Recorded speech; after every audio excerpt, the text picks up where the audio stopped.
Good evening. Welcome to the City Council regular meeting. I'm going to call this meeting to order. The time is now 6:30 p.m. Please stand and join me for the flag salute.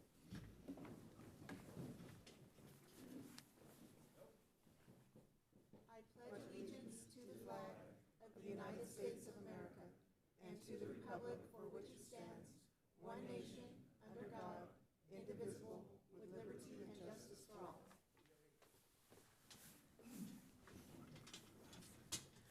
Thank you. Madam Clerk, will you please take roll call? Councilmember Gama, Here. Councilmember Hernandez, Here. Councilmember Martinez, Present. Mayor Pro Tem McQueen-Lejeune, Here. and Mayor Perez. Here. Tonight's inspiration will be given by Mayor Pro Tem McQueen-Lejeune. Thank you, Mayor. In honor of National Women's History Month, I'm just going to share a little bit with you all tonight. And if you get to see me stand up or walk around, you can see me wearing my favorite T-shirt, which says, "Empowered Women, Empower Women." So the theme for this year is women who advocate for equity, diversity, and inclusion. This year's theme recognizes women throughout the country who understand that for a positive future, we need to eliminate bias and discrimination entirely from our lives and from institutions. This month serves as a reminder and a time to reflect on and honor the achievements and contributions that women of all backgrounds have made throughout the history of the United States. I think the test is, once it's understood the contributions of women in the United States, then imagine the world without those things. To the women and girls listening, I'd like to say, never doubt that with preparation, you or we are capable, we're valuable, we're powerful, and deserving of every opportunity that presents itself to us or that we create ourselves. So I'd like to end with a quote by Kavita Ramdas, and the quote reads, "We need women who are strong. We need women who are strong, so strong they can be gentle, so educated they can be humble, so fierce they can be compassionate, and so passionate they can be rational, and so disciplined they can be free." Thank you. Thank you. That was a very passionate inspiration. Thank you for that. We will now move on to public comments. We will hear public comments not pertaining to items on the agenda. Comments are limited to 3 minutes. This process will be the same for comments pertaining to each agenda item. Madam Clerk, do we have any public comments? We have 3 in-person public comments, followed by 2 written comments. First will be Stan Carriazosa.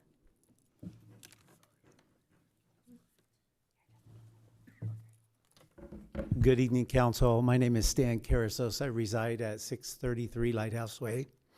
I'm here for a good news item this evening. We've been here for the last 4 years now, and we've enjoyed our spot here in Surfside 3. I'm a retired public educator from Central California. I spent 18 years as a K-12 district superintendent, and then the last 7 years of my career, I was president of our college. So my wife and I have retired here in Port Hueneme, and we're very familiar with agriculture, being from the Central Valley, the farm worker community, also the importance of water and the drought. And a couple of years ago, when we were in the middle of the 2021 drought, I wrote an email to you as a council because we had to shut the water off during the conservation period, and Hueneme Beach Park kind of turned to dust. And as we would walk that during the day, and the thought went through my mind how important it is to preserve the common areas during these really difficult times in our communities, because the common areas, if we're going to invest a little bit, are a place where everyone can benefit from that investment.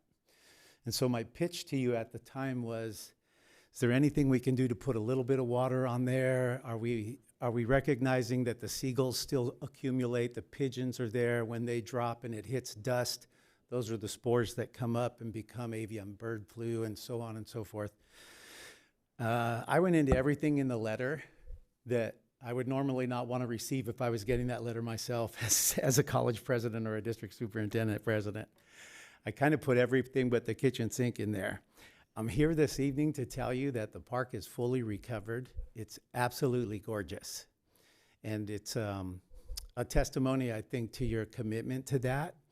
And now that we're getting close to what I'm sure will be another drought period, I just wanted to remind you that the good times are when we should be thinking ahead about those times. And what we would do in the school district in the Central Valley, because our elementary schools were parks in the community, is we would set up a drought relief fund so that in the summer, when the water rates went sky high, or when the state said you got to shut the water down or you're going to pay a penalty, we took a little money from that relief fund, paid the penalty, and kept the schoolyard green, because it was that common area. So that's what Hueneme Beach Park is to us. I thought I'd share that little testimony with you. It's an especially great place for our Latino Hispanic families. Our food, our music, our cars, our barbecues. I don't have to explain to anybody when I introduce my uncle and that he's 3 years younger than me. So we get all of those nuances together there in the park. And it's a wonderful experience, and I wanted to thank you for taking care of the park. Thank you. John?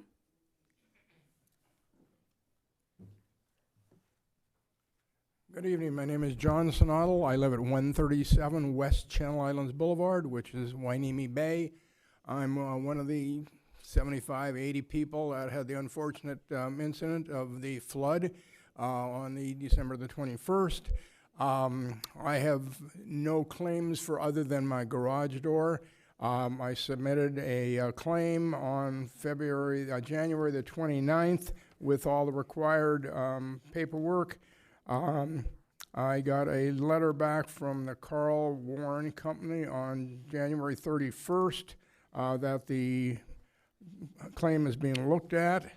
On February the 8th, I got a letter from the same company saying, as a gesture of goodwill, the city of Port Hueneme will be willing to pay for your garage doors, and et cetera, et cetera.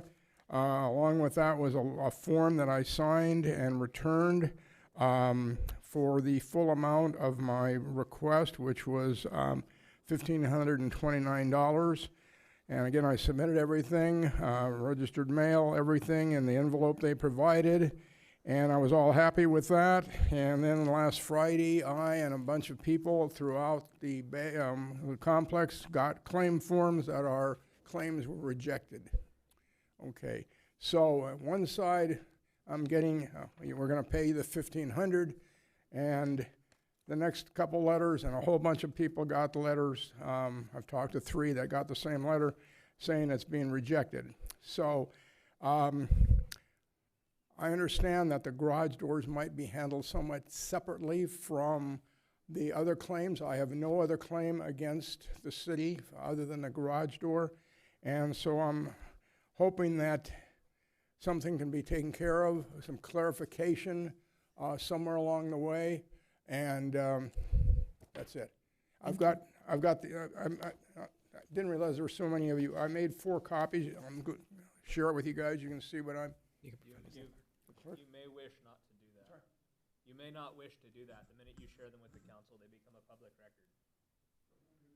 If there's information, private information in them that you don't want disclosed to everybody, I would not do it. And we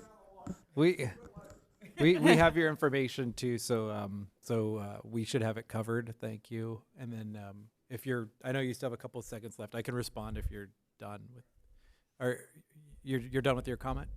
No, I have no further comments. Okay.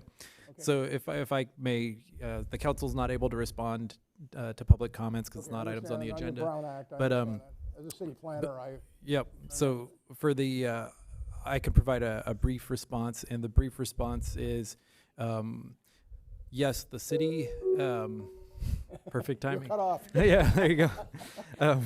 So the city has authorized and has worked with our insurance providers to pay the claim on the garage doors specifically.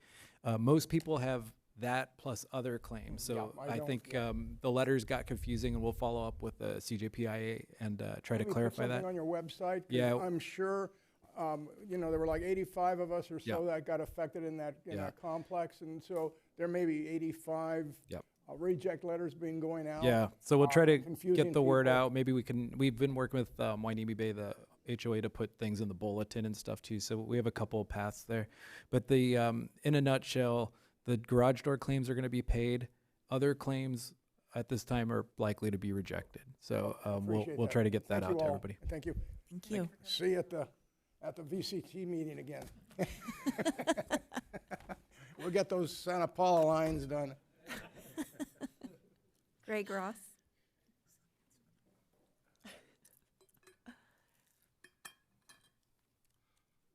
Hello, my name is Greg Ross. I live 139 Sea Spray Way.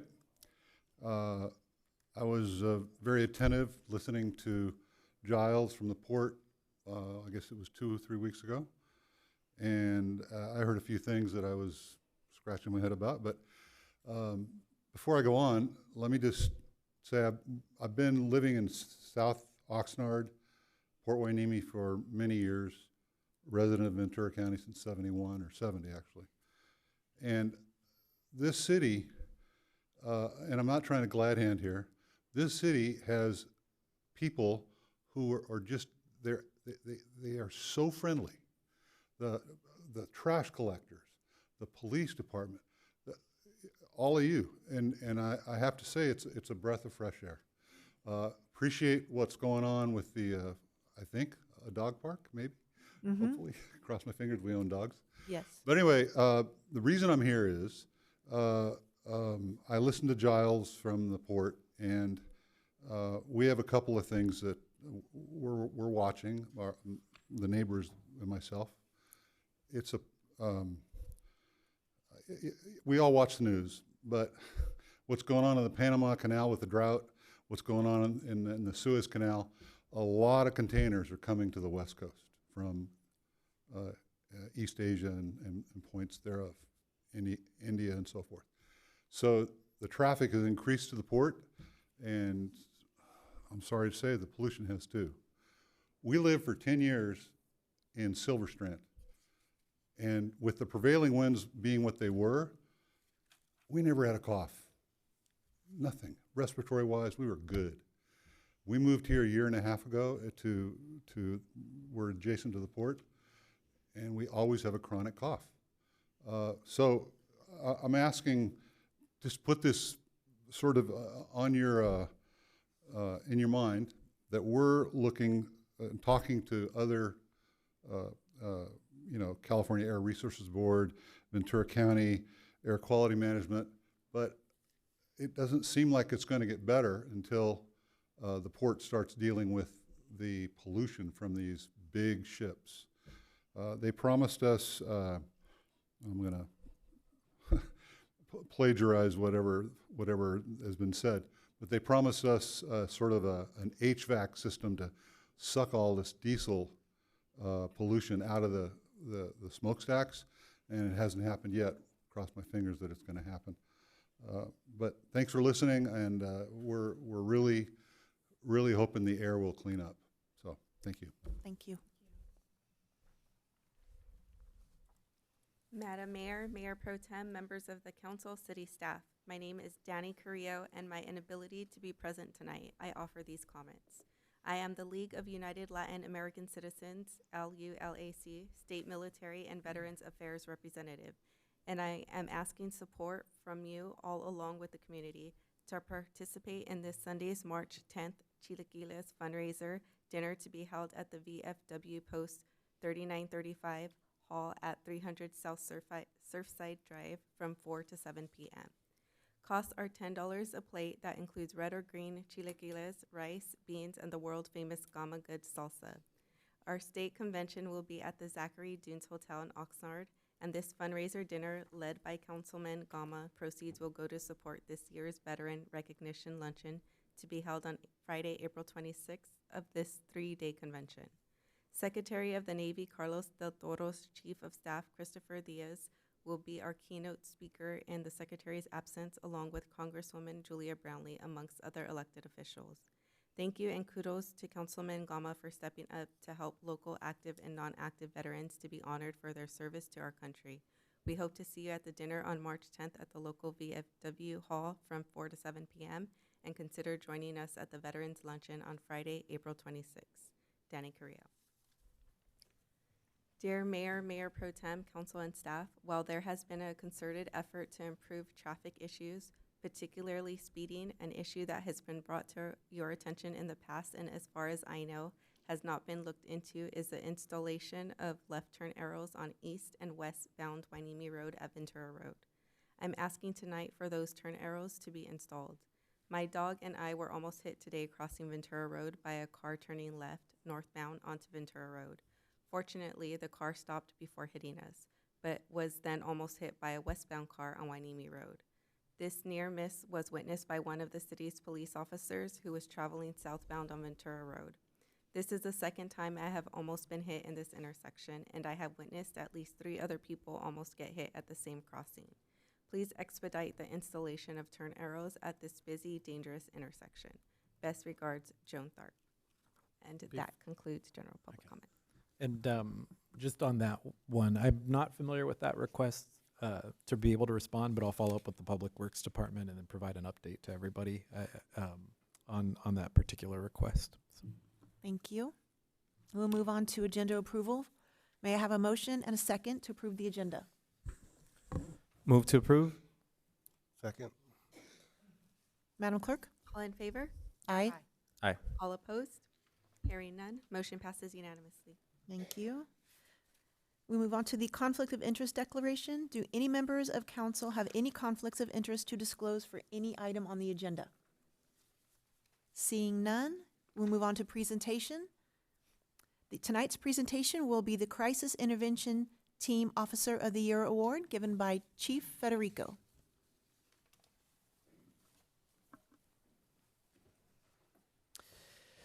Hello, everyone. We are here tonight to announce to you that our 2023 CIT Officer of the Year from the Port Hueneme Police Department is Public Safety Dispatcher Jennifer Floriano.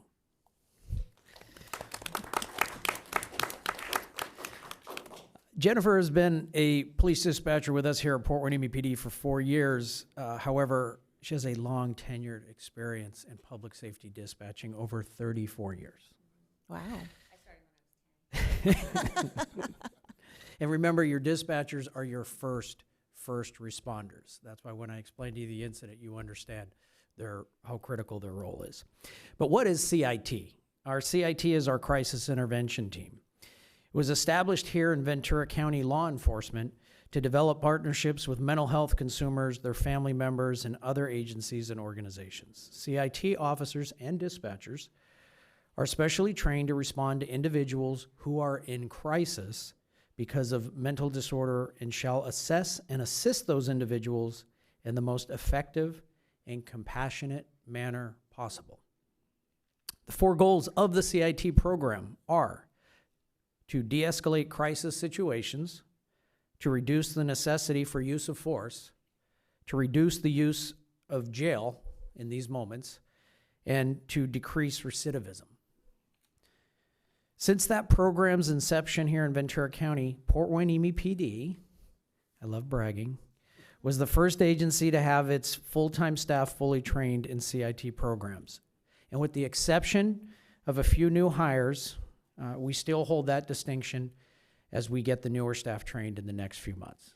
Correct, Sergeant Perez, the CIT team leader? Okay, good. And the incident that Jennifer was nominated for was early in 2023. Jennifer received a phone call in Police Dispatch Center. It was from a very distraught teenage girl who wanted to end her life. During this phone call, Jennifer used her vast experience, sincere compassion, and her CIT skills to get the teen to open up and talk to her. Talk to her about why she wanted to end her life. During this over 2-hour phone call, Jennifer built a rapport with the girl, was able to actively listen while at the same time appropriately giving advice and guidance. The girl eventually chose to change her course of actions that day and wanted to live. A successful end to what could have been a very tragic day.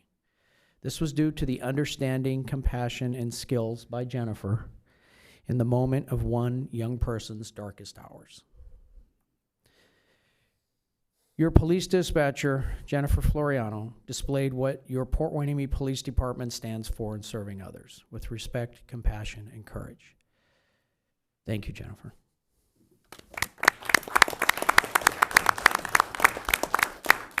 And we have so she did receive an award from the county on it, and then here is your certificate of recognition for this achievement from your city council. Thank you. Thank you. Would any council members like to make a comment? Photo? Get your camera.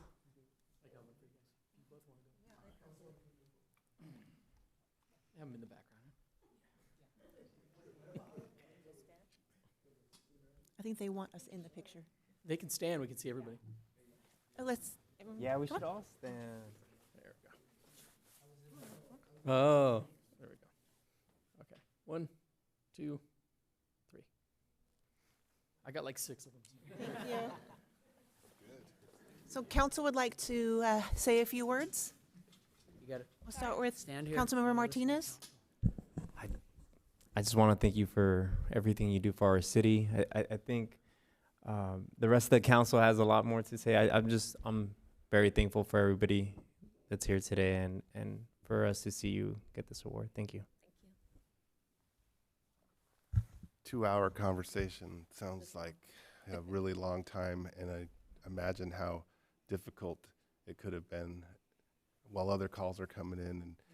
And I think it's lovely that you're able to impact this young lady in a way that's so positive. And I hope that she comes back and talks to you at some point in time. I would love to know her story right now.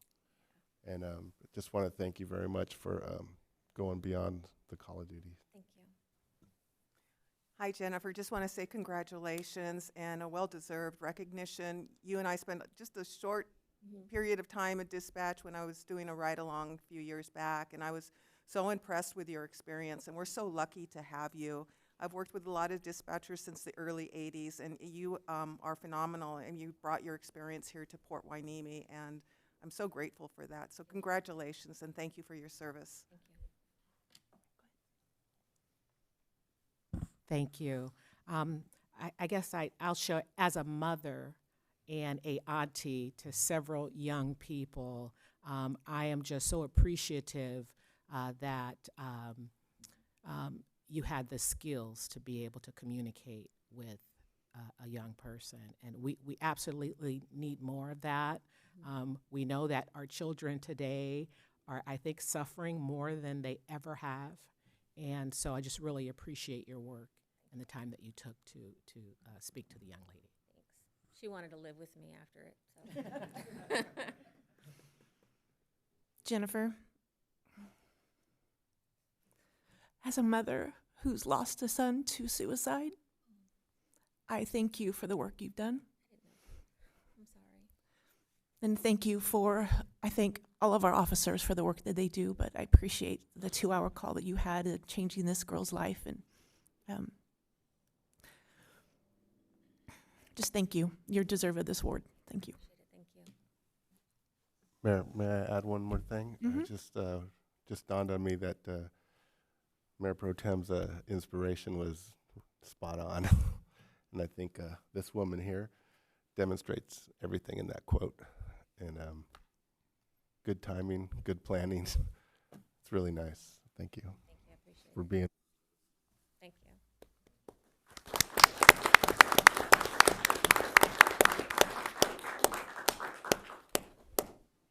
Okay. We will now move on to the consent calendar. Sorry. We will now consider items on the consent calendar which will be enacted in one motion unless a council member has a request to remove an item for discussion. May I have a motion and a second to approve our consent calendar? So moved. Do we have a second? Second. Madam Clerk? All in favor? Aye. Aye. All opposed? Hearing none, motion passes unanimously. Thank you. We'll move on to business items. The first business item will be the 2023 Annual General Plan and Housing Progress Report. Will staff please present the report? Thank you. And our Community and Economic Development Director, I still like to say the new title, Tony Stewart is going to guide us through a short presentation on the Annual Housing Progress Report. Great. Thank you, Mr. Vega, and good evening, Mayor, Mayor Pro Tem, Council, staff, and audience. So this is a very brief but mandatory update for our general plan and our housing element and our housing successor agency. I'm keeping this short because there were very few changes since last year, but just to go over a couple of things here. First, this is required by SB 35 and AB 879, and the successor report is required by Government Code 65400. And then we do need to report on this to the state HCD and OPR by April 1st of each year, so I'll go ahead and do that tomorrow. Excuse me.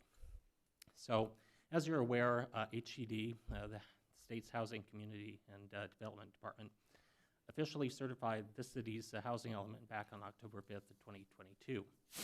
And as part of that, the state mandates each jurisdiction have a regional housing needs assessment or allocation, or RHNA. And for the city of Port Hueneme, that's 125 units broken down into 21 extremely or very low-income units, 16 low-income units, 18 moderate income units, and 65 above moderate income units. The RHNA lasts until about mid-2029. We're in the sixth cycle, as they call it. And we're currently underway with meeting our RHNA requirements. Actually, we've already met our low-income requirements because all of our ADUs are low-income units.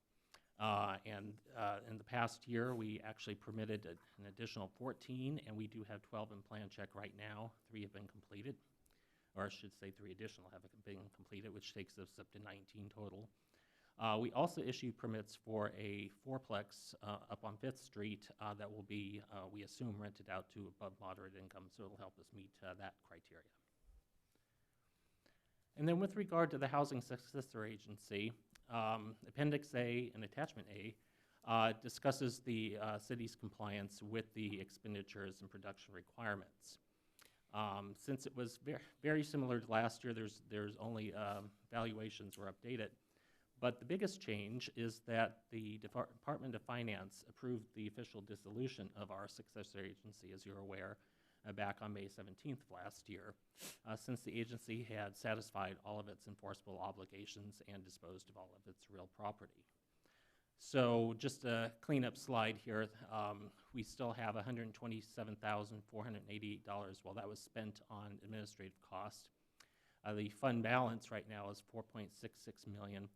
And which 4.257 of that is cash, which is equity and assets, and that remains the same from what it was last year. And then the appendix also notes that we do not accumulate excessive surplus, which is required by state. And so, like I said, it's fairly short presentation here, but if you have any questions, I'd be happy to answer them. Thank you. Does council have any questions for staff? I just have a comment.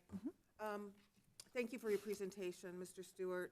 The Southern California Association of Governments, it will be traveling to Sacramento the week of March 19th. And if you have any issues with RHNA numbers, anything that's coming down from Sacramento that you'd like us to advocate on your behalf about, please let me know, and I'll pass it on to the team that's going. Okay, I appreciate that.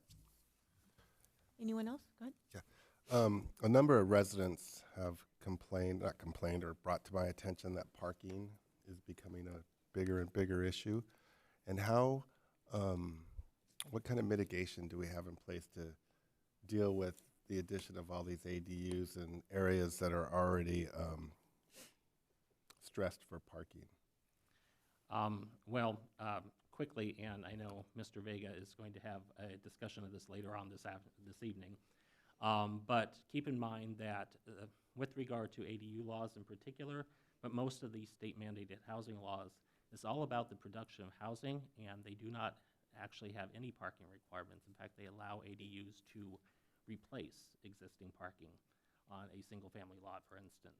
So if somebody converts their two-car garage, they do not have to replace that two-car garage. So in essence, the state has our hands tied with regard to that, and we'll only see parking become more problematic because the state's assumption is that once areas are densified, there'll be the need for public transportation and people won't have cars and whatnot. Whether we agree with that or not is another story, but that is basically what the state is mandating for us up there. So unfortunately, we will continue to see parking become more problematic as the additional units are produced. How very thoughtful of them. Yeah, if I could add, and I was going to say, it's funny, everything's connecting today, and I think both those comments connected, where I was going to say some of the concerns we do have is the lack of any ability for us to oversee issues like parking with these state mandates. And then it all ties in, what can we do about it? It's actually one of the next items on the agenda. That was actually great because Tony basically just gave my presentation for that item, so we're good.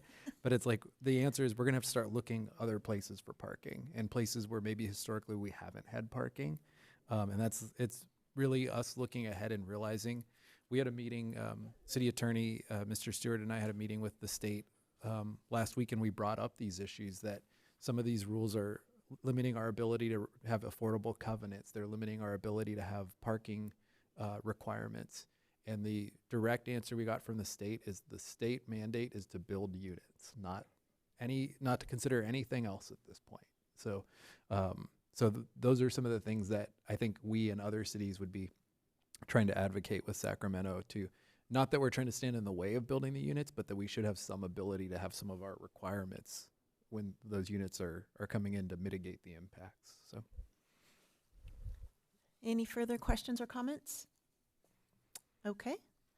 So the recommendation is to receive the, oops, did I miss anything? No, okay. To receive the information provided by staff and any public comment made on this item. And did I ask, are there any public comments? No public comments for this Thank you. item. I knew I forgot something. And direct staff to submit the annual report to the California Department of Housing and Community Development and the Governor's Office of Planning and Research. May I have a motion and a second? So moved. Second. Thank you. And I will ask no further discussion on the subject. Great. Madam Clerk, will we take a vote, please? All in favor? Aye. All opposed? Hearing none, motion passes unanimously. Thank you. The next business item is the Spanish language translation availability for city council meetings. Will staff please present the report? yes, thank you, Mayor. And this is, I think, potentially a brief presentation as well. I think in short, we had talked recently at the January council meeting about looking at some of the best practices on how the city can provide some options for Spanish speaking residents to be able to participate or get information related to the city council meetings. And so we spent some time contacting the cities in our county and finding out what they're doing and finding out which practices are working and which ones cause different, maybe aren't working as well. And so we've kind of gone through that process, and ultimately what we're recommending as a best practice at this time is to add some language, which is spelled out in the item. And it's adding some language in Spanish onto our agenda each meeting that tells Spanish speakers if they would like to request a translation of any of the items or potentially a translator, how to do that for the meetings. And to me, it's a step forward in making sure that people who want to participate in meetings have the ability to and can get the information that they need to participate. A lot of cities have tried to handle this different ways, and there's pros and cons to each. This seems to be one of the best practices that a few cities have implemented that seems to work without a lot of other impacts. So we are recommending we move forward with adding the language to the agenda. And then that language actually spells out sort of the process for them calling and being able to request translation of an item or request a translator at a meeting. And so we are recommending that we implement that moving forward at this time. Thank you. Does council have any questions? So is this only dealing with the Spanish? In other words, if, let's say, a Filipino family called in, would this service be able to service that language? It's an interesting question. We were looking specifically at Spanish because per our general plan demographics and everything, that's Right. the language that that kind of, we have the numbers that justify adding this. We can look at whether that service would be available. I know the translator that I have used in other cities, I don't think they offered Tagalog, so we'd have to see if there's somebody who could provide that. And if there is, we can come back and let everybody know if we could add that and what the costs would be for adding that. But so for the purposes of tonight, it was focused on Spanish language. Yeah, and the question just came to my mind, Mhm. like, oh, well, what if? It's that's something, people forget in our community, that people focus on Spanish, but there is a very large Tagalog speaking community. So it's a good question. Okay. Thank you for that action, Mr. City Manager. Really appreciate it. It's a long time overdue. And the only question I have is, if somebody who's Spanish-speaking calls in or emails, how is that received on our end? I'm not sure if you mentioned that or not. I didn't. We have identified, we have a Spanish speaker that we are going to identify as the contact person for this. And so we are creating an email process that will get to that person, and then phone calls will also be routed to that person. So there will be a Spanish speaker responding to those requests. Okay. And then just a comment, I have noticed on the county's webpage that they have, I think it's the county's webpage, it might be the Office of Emergency Services only, but there is the ability for other than English language speakers to click on a button in the right-hand corner and choose the language of their choice, Tagalog, Spanish, whatever language they need. They can convert the text into their specific language. And I'm hoping that when we do upgrade our website, that's something that we might consider.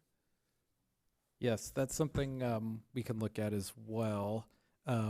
We'll look at that, and we'll also, if that's something we can implement, because we have a third party that created the website, we'll see if it's something we can get implemented as well. Yeah. I think people would be are more inclined to go to the website than they would probably be to come to a meeting. So that's the first place where people go. So I hope that's something we can definitely look at. Thank you. Thank you. Any other questions? Yes, I just wanted to ask, which one of those practices worked from the other cities and which ones did not? And then I have another comment too. I'm not sure I understood the question.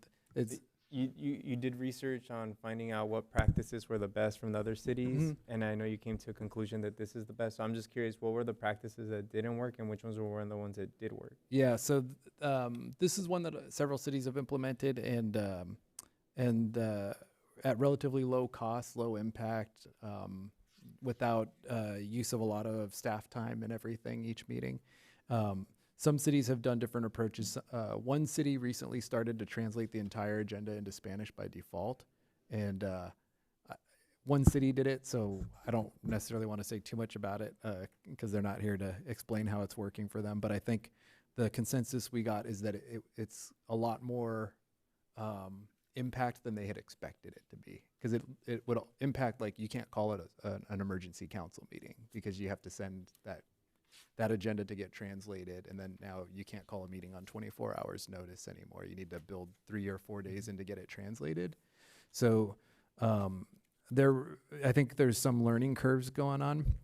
So that's something that we'll watch and we'll see kind of as it develops as a possibility. But There's one city that's done that, and then there's another city, Oxnard. I think most people know this, that they actually have 2 translators attend every meeting, and the cost for that is significant because it has to be 2 translators to back one up if they need to take a break and everything. So it ends up being 5 to 6 figures a year for that. And so I think for us, we're thinking this is a reasonable step. And if we start getting if we find that people are asking for translators, then we may have to come back and say, let's just plan to have translators every meeting. But I think with Oxnard, when they do it, it's not used as frequently as I think they thought it would be. And so we can do this and see how often we get those requests. So.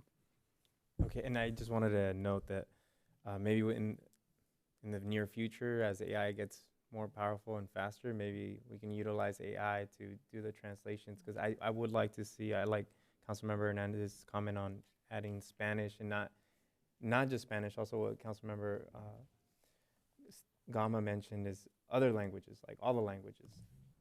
Access, I think, is very important. Yeah, we can keep, we can watch that and. Yeah, but I do understand that we're on a budget and we're trying to do what's best, for our immediate situation. So I like that idea of waiting to see how many people call in and ask for it too. So I think this is a great idea. Okay. Are there any public comments on this item? There are 2 written public comments. Just bear with me. Honorable Port Hueneme City Council members, my name is Jasmine Duran, and I am the Advocacy and Community Impact Coordinator for Autism Society, Ventura County. Our advocacy committee reviews city, school board, and board of supervisor agendas and advocates for quality of life issues for those with autism and their families in Ventura County.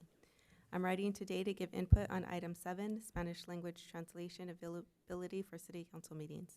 At Autism Society Ventura County, we have a set of policy guidelines and core advocacy principles that determine what we advocate for. One of our core advocacy principles is that policy should be culturally responsible and inclusive, ensuring mutual respect and genuine appreciation for diversity. Policy should be available in English and Spanish.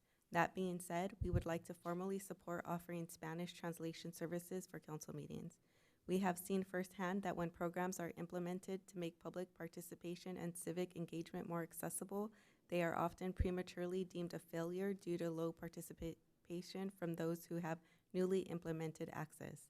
It's important to keep the programs in a place long-term, as change is slow.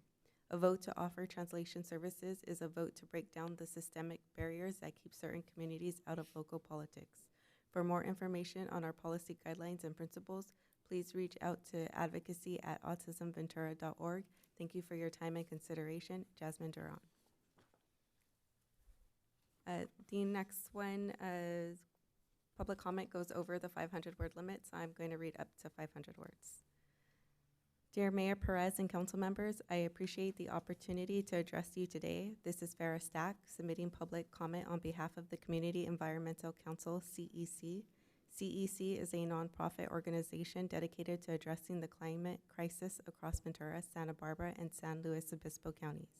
I'm writing in support of agenda item number 7 regarding the availability of Spanish language translation for city council meetings. First and foremost, I want to extend my gratitude to the staff, council, and Councilmember Martinez for bringing this important item forward. At first glance, it may seem unusual for an environmental organization to weigh in on language accessibility matters.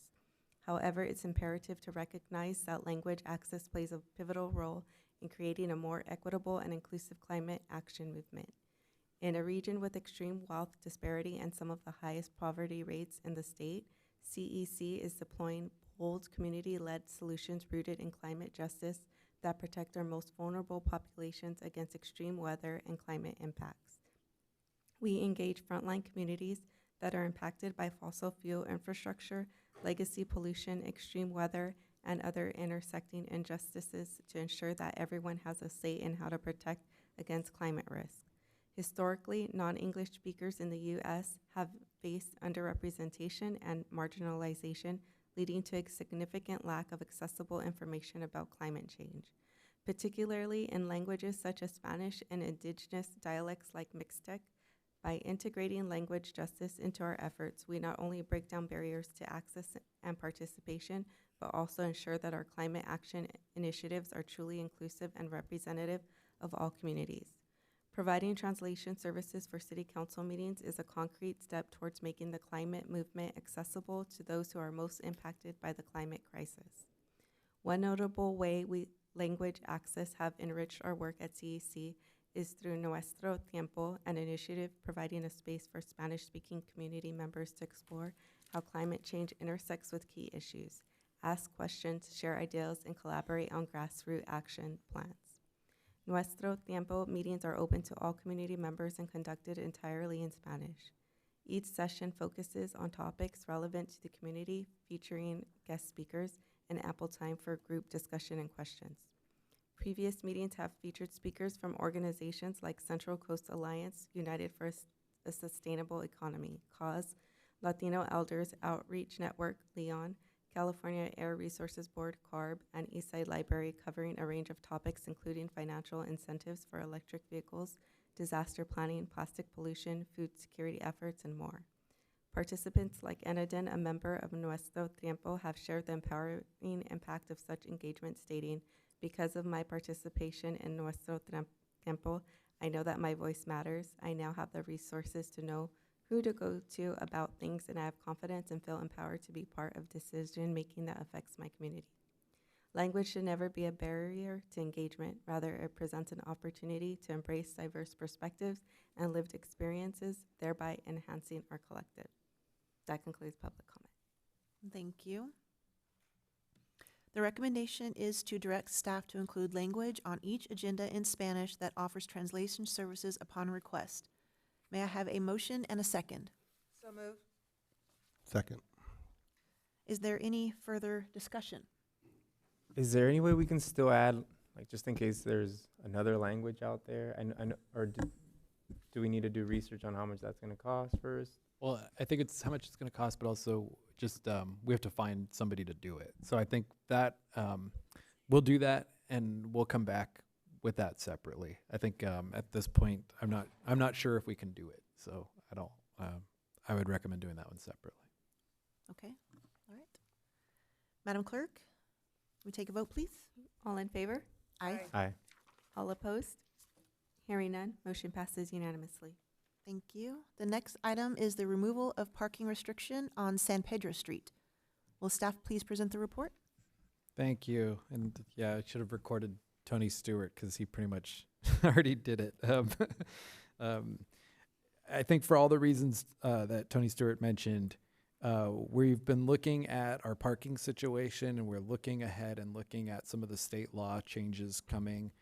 Just this year, we had the new ADU requirements, which essentially require that we allow the primary unit and 3 accessory units, essentially, an attached ADU, a detached ADU, and an attached JADU, which really just means 3 additional units on each property. And as Tony mentioned, not only can we not require more parking, but we also can't stop them from actually taking the existing parking to make space for those. And so a lot of this stuff, it's balancing, and what we hope for is balance.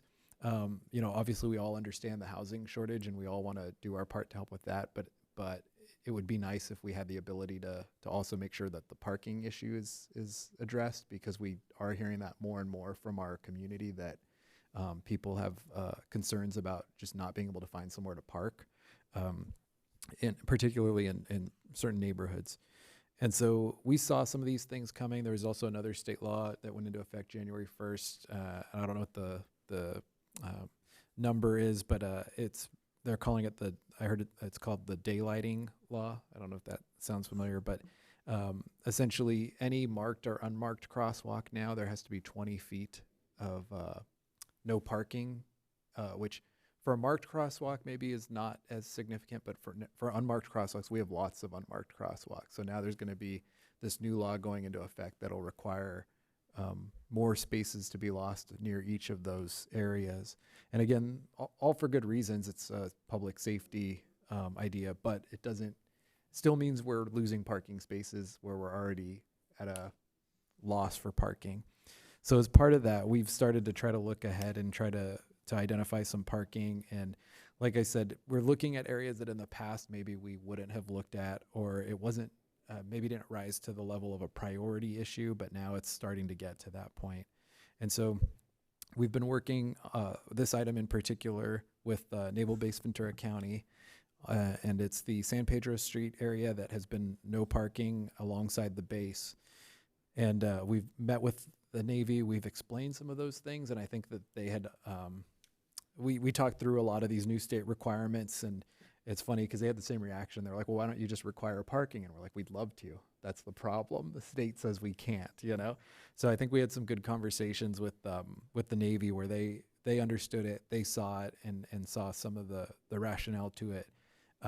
And so I really want to express as part of this item my appreciation to the Navy. And I know our next item is talking about partnerships, but we really appreciated the partnership with the Navy, that the Navy came back and said, even though it's been the practice not to have parking on San Pedro, and even though that's the way it's been, they understand what we're seeing happening and the issues that we are seeing coming ahead.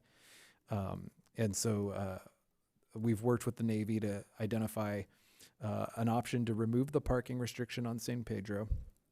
And the Navy asked for some specific consideration as part of that, which is it's reasonable. There's one that we're trying to work through. So we haven't, we told them we'd do the best we can on one, but most of them are completely reasonable and that we're able to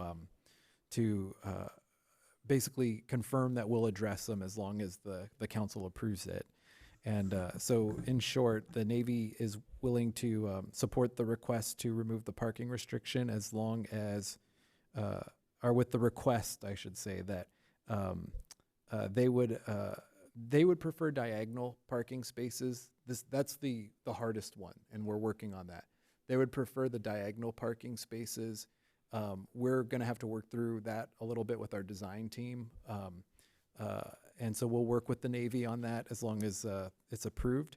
The other items are ones that we can commit to pretty easily, and that one is they've been maintaining the landscaping that's right alongside the curb for years with no formal agreement to do so, even though it's the city's property. And so they're asking if the city would be willing to take that back and be responsible for the maintenance. We've talked internally and we are fine with that, and we recommend taking that if that's a concern. They also just wanted to make sure they weren't going to be responsible for the cost of like striping or signage, which it's our street, our responsibility. So we don't we recommend confirming with them that we would be responsible for striping and signage. Their one real safety concern that still remains is the idea of oversized vehicles being parked alongside the base, with the idea that if somebody parks a giant RV out there, they actually may be able to figure out how to, put a ladder across or something and get across to the base.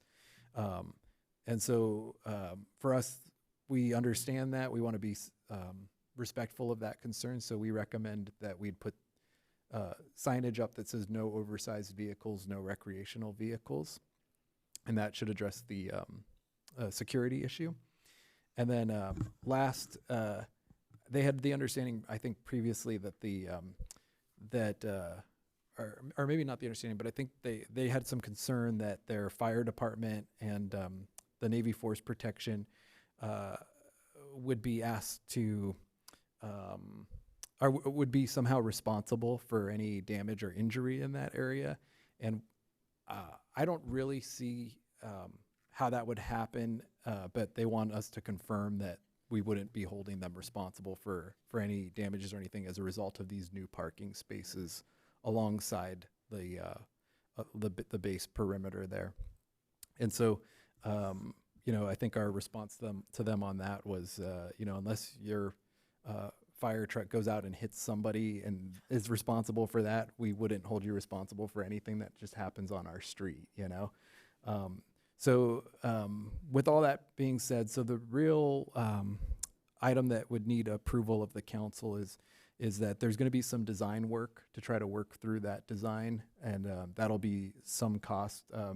We think for design and signage, we're thinking the estimate's about $15,000 to $20,000, but this potentially could provide 40, 50, maybe 70. There, we had a couple different designs. So depending on what design selected, it could provide in that range of parking spaces. And this is in an area, I think, which is a particular challenge. And looking ahead at the ADU issue, it's going to continue to be a challenge. So we're recommending sort of doing this. It's almost, the equivalent to building a parking lot, which would be, hundreds of thousands of dollars. And we're able to work with them and do this for much less.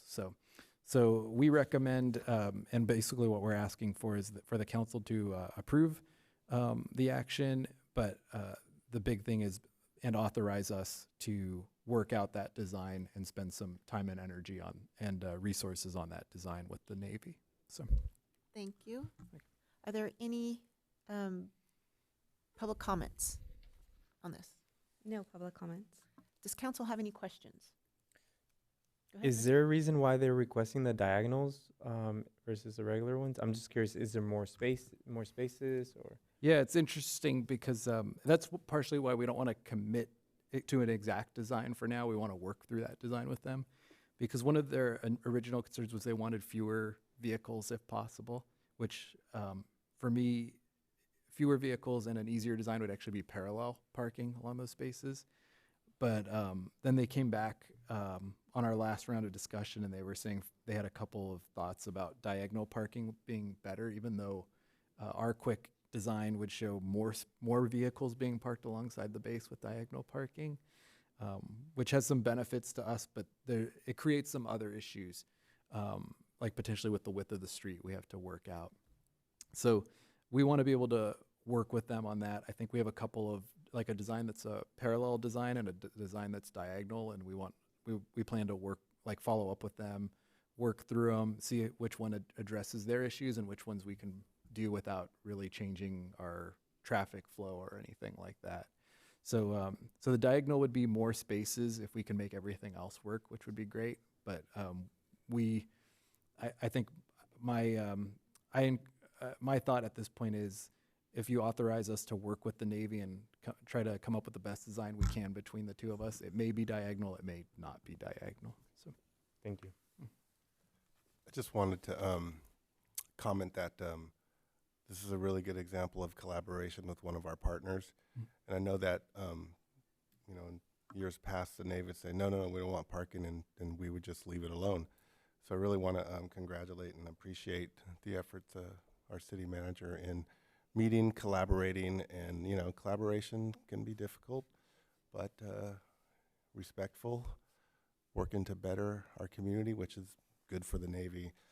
I support this fully, and I just want to, when it comes on this collaboration, it's like, I listen to what the Navy's saying, and then I can't help but think about Victoria on the other side, and, everything that they're arguing for on this side just isn't even in play over there. So in the spirit of collaboration, it's just like, there's kind of two tracks here, but I really appreciate the work that you've done. I really appreciate the Navy collaborating with us, and I think diagonal is good because if it provides more parking, then that is relief for that community. So thank you very much for all the work. Councilmember Hernandez? Yes, thank you, Mayor. Thank you, Mr. City Manager, for the report and for your work with the Navy base. I think I understand their concern with security. Back when we had the Oklahoma City bombing, a lot of bases and federal buildings increased their perimeter security, and they were especially concerned about large vehicles, oversized trucks, moving vans, things like that. Is there any guarantee that that will remain in place over time? If the threat level at the base increases, would we see that agreement maybe changing? Maybe they not wanting the cars parked that close to their buildings? I don't think so. I think the Navy, when we walked through all these issues with them and everything, and I want to especially thank Commanding Officer Kim Knock and their planning liaison Kendall Lawson. we walked through it and we talked about all of the different dynamics and the challenges. And like, I guess just to be like clear and fair, like, I don't think they were excited about the change. You know, for them, national security is is the predominant First. concern. But I think when we worked with them, they understood sort of the new reality we're having to face, and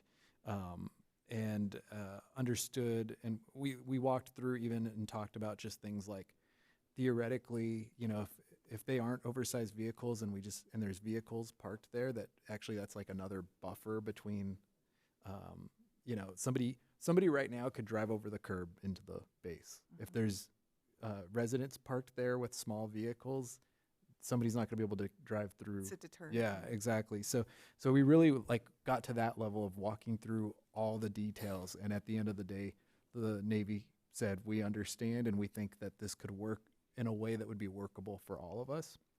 So I don't anticipate that happening. I guess we always can be aware of that, you know, if there's some unforeseen thing, you know, in the future, they may come back to us and talk to us about what can be done. But we haven't anticipated that. That wasn't something discussed. Our intent as we talked to them was, you know, as we enter this new phase of not having enough parking, we're going to have to be looking for things like this, and they understood that and worked with us. Yeah, well, thank you very much for developing that relationship with the Navy base. It's a really good example of partnership, as Councilman Gama said. Thank you. Thank you. Mayor Pro Tem. Yeah, I'm very grateful for that, because the Navy, they didn't have to go easy on this consideration. They could have been more difficult. They're the federal government, so, you know, they can oversee over whatever we want, but I'm glad that they saw the need that we have in our community and that they're willing to work with us and figure this out. So thank you for that. So the recommendation is to approve the removal of the parking restriction on the west side of San Pedro Street between Pleasant Valley Road and Clara Street, and authorize staff to consult with Naval Base Ventura County. May I have a motion and a second? Move to approve. Second. Thank you, and no further discussion? All right, so can we have a vote, please? All in favor? Aye. All opposed? Hearing none, motion passes unanimously. Thank you. Moving on, looks like the final item tonight is the City Council Workshop and discussion of City Council goals. Will staff please present the report? Yes, thank you, Mayor. So we started kind of phase one of this conversation at the last council meeting, and just to kind of get maybe ideas flowing. But we talked at the last council meeting about each year, it's good practice to start off the year talking about goals and talking about priorities for the year. And so we mentioned at that time that looking at some of the existing goals over the last couple years, there's a lot of like there's a lot of staff-driven projects, things like implementing a new finance system, for example. And we're working on that. Our finance team is working on that every day. But it's not necessarily something that we need to like, we don't need to revisit and discuss it right now because it's part of our plan, our long-term plan, and it's an identified goal, and we're already working on it. But we talked at that time about there is an area of our existing goals discussion that I think is worth spending some time talking about, and that is the what was identified in the past as Goal 5, developing strategic partnerships. And in particular, we mentioned that in recent council meetings, we had talked about some of these same partnerships. We had talked about bringing items back to discuss. I think, for example, the second partner listed is Navy Base Ventura County. And a couple months back, we had talked about putting an item on a future agenda to talk about talking points for this year for the council members who work with Navy Base Ventura County to get that direction and that consensus from the council. We talked similarly about Oxnard, and we talked about potentially creating a committee and what that but we haven't talked about what that means or who would be on it or what the goals of that committee would be, or if we have specific goals that we could work with Oxnard on in a different format, for example. And then there's always, I think, the conversation with the port. There's always so many things that we're working on with the port. And in the past, the list that's in the agenda was sort of the synthesized list from the last few years. So there were some things discussed in the past: economic development, community support, which I think was referring to the community benefit fund, I think, and then traffic. And then we heard speakers today who were bringing up other issues. So there's always the conversation of like, what are our goals in these partnerships? What do we want to develop, and what do we want to focus on? I think it helps provide that guidance to the staff so that when we're meeting with these agencies, we can make sure we're in line with what the council's looking to accomplish. But it also is helpful for the council, and we have committees that focus on each of these, and we have council members. It's a small city, so council members are going to interact with board members from these other agencies, whether it's planned or not. And so I think having a consensus on what the goals are for each year can help everybody work towards the same goal. So our recommendation from our last meeting was for everybody to think about what goals we have with each of those key partners and any other key partners we wanted to talk about, and that we come back and we discuss and hopefully get a consensus on what our goals are with each of those partners. And then we can go from there on developing that goal further. So our recommendation tonight is just that the council discuss those strategic partnerships and what goals we have for the coming year. Thank you. Are there any public comments on this item? We have one public comment from Randall Thomas Smalls.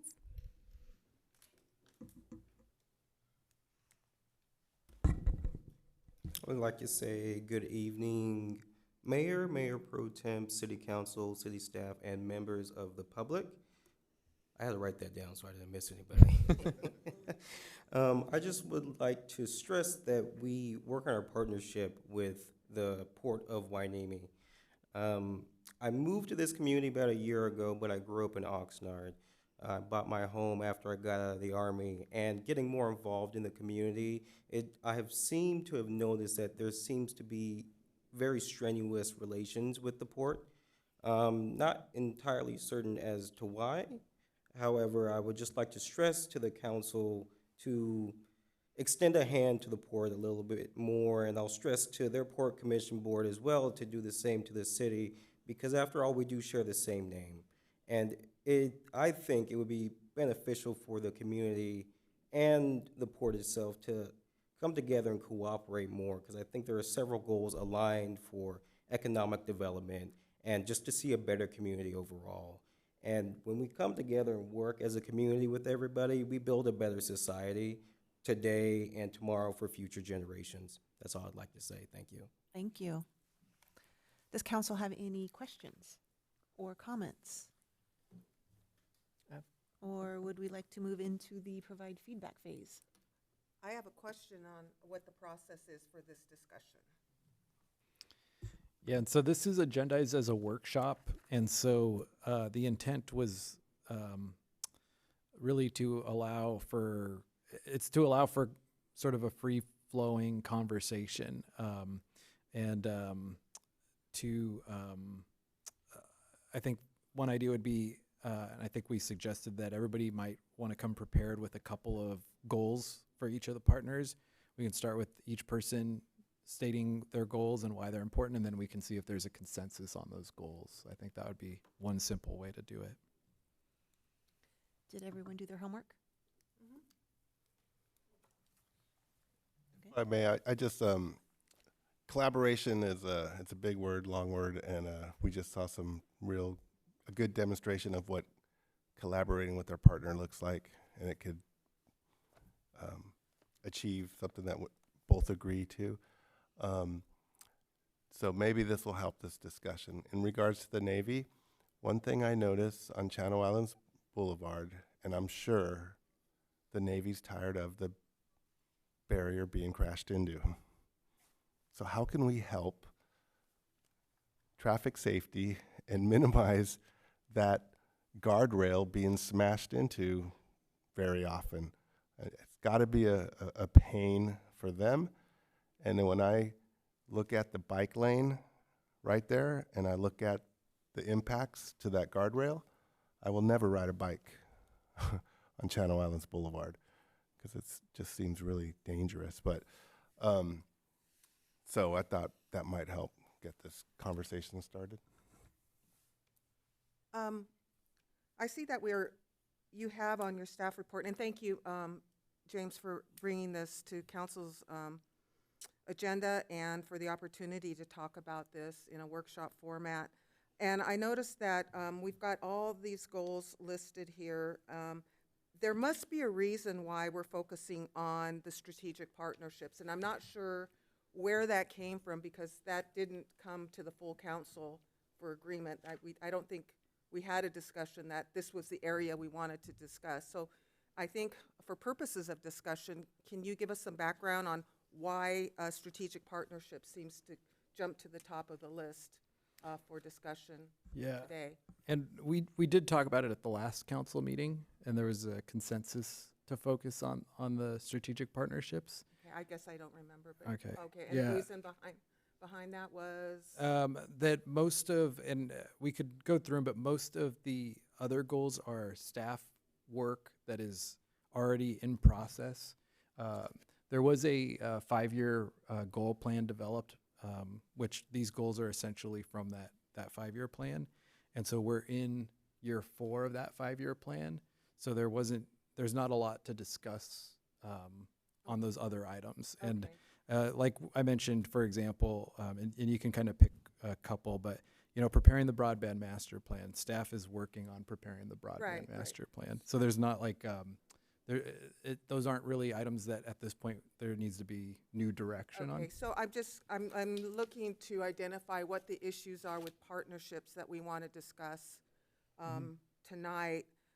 For me, I think that by looking at the committees, I'm drawing the conclusion that there are committees to address partnerships that we have with our stakeholders. But what I see as an issue is that some of these committees are not working as they should. I see that over the years that we don't always do a good job reporting back on our committees' assignments and what has been discussed in committees, nor has Councilman Gama mentioned at the last meeting, do we have the opportunity to discuss issues prior to these meetings taking place? A good example is the Port City Committee. I think the Port City Committee issues needs to be on the agenda before the mayor and the mayor pro tem go to that meeting so that we can provide some background for those who are new to the committee, so that we can share issues and priorities that they can take to that meeting. RDP is another one that I think should be agendized before we, for instance, before we go on these trips or before we go and meet with the commanding officer. What are the issues that this council wants us to take? And I think we can do a better job on that, rather than trying to create new committees or new ways of forming these partnerships. Let's make the existing ones work. Well, maybe I'm a little ambitious, but I think we can make what we have right now work and also add more.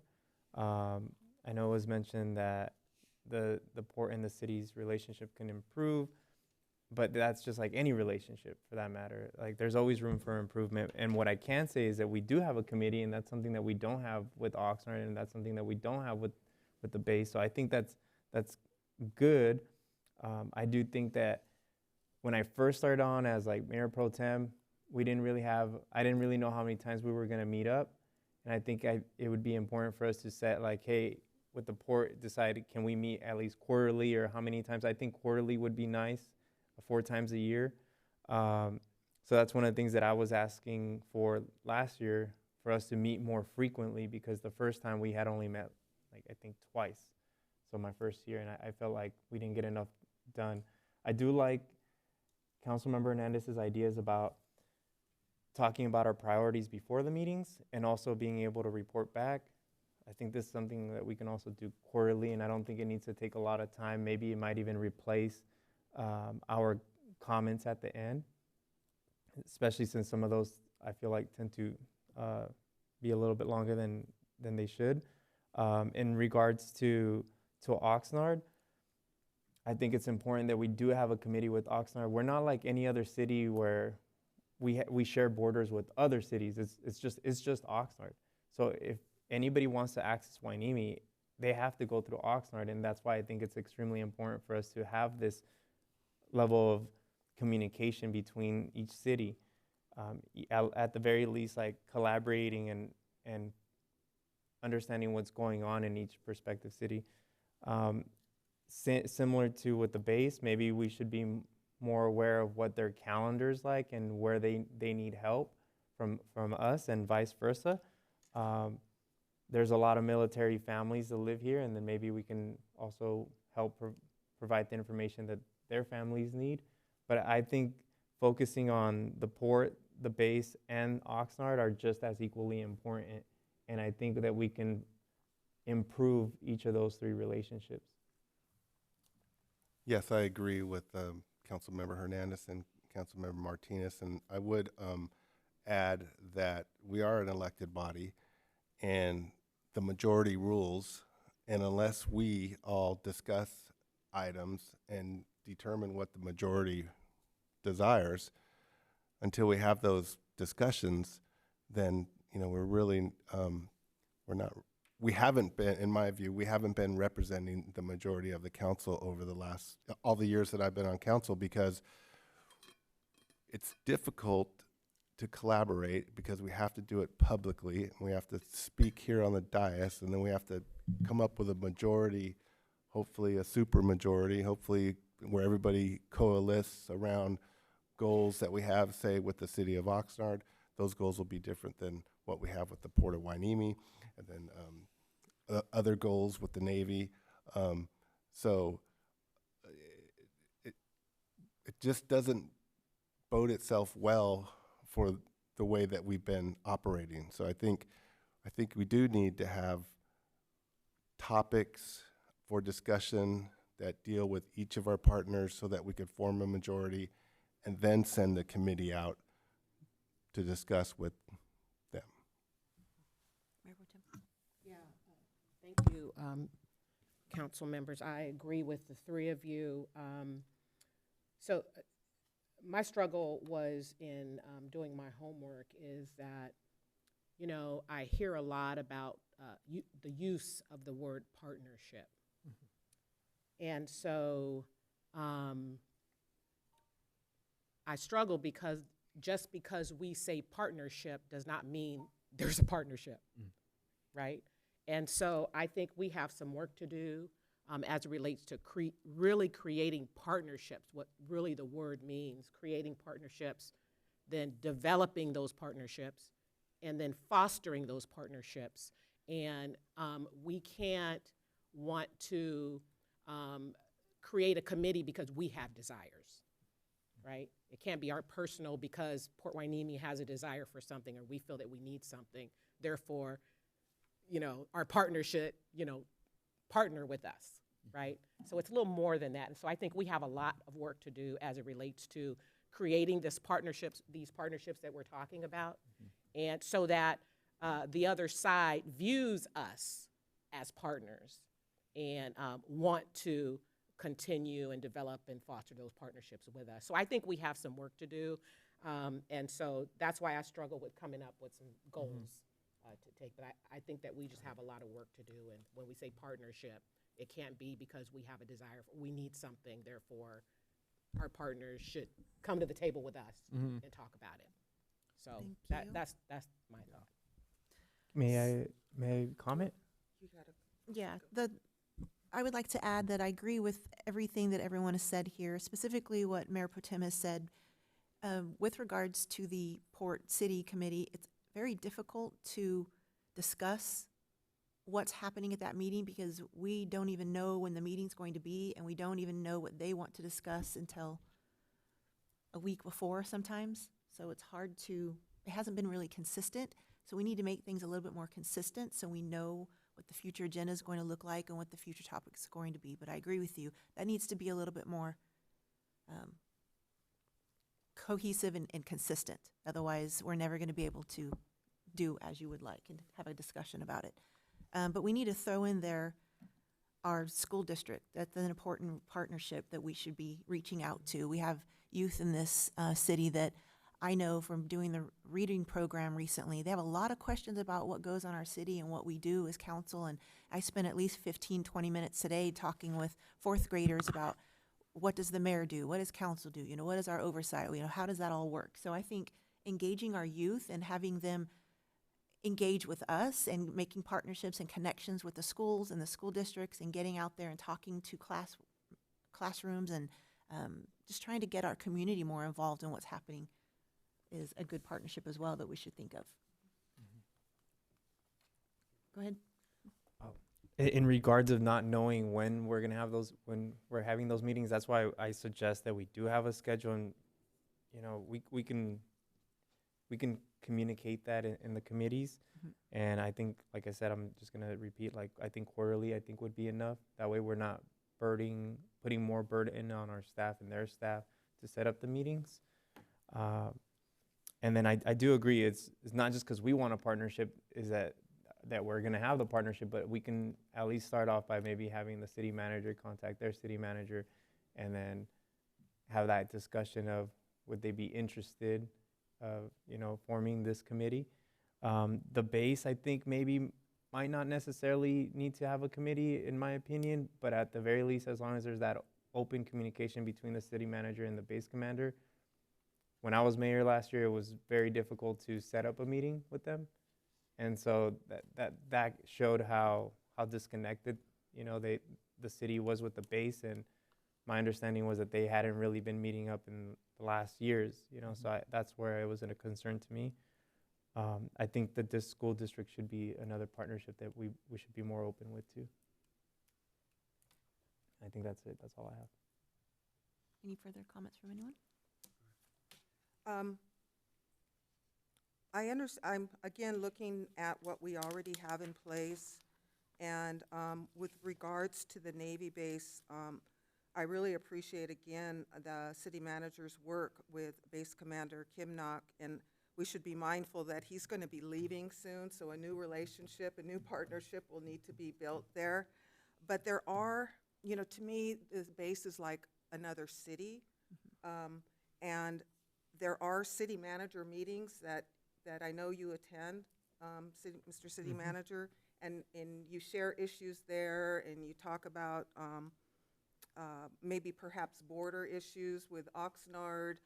I'm not really sure what gets on the agenda, but I'm just wondering if that's a venue for taking council issues to discussion with regards to Oxnard, and is it, and I guess too, with regards to the base, we do have the Regional Defense Partnership where we can take issues and discuss. The Strategic Planning Committee, which I sit on, I think is a good venue for talking about issues. Like we talk about sand replenishment during those strategic planning meetings.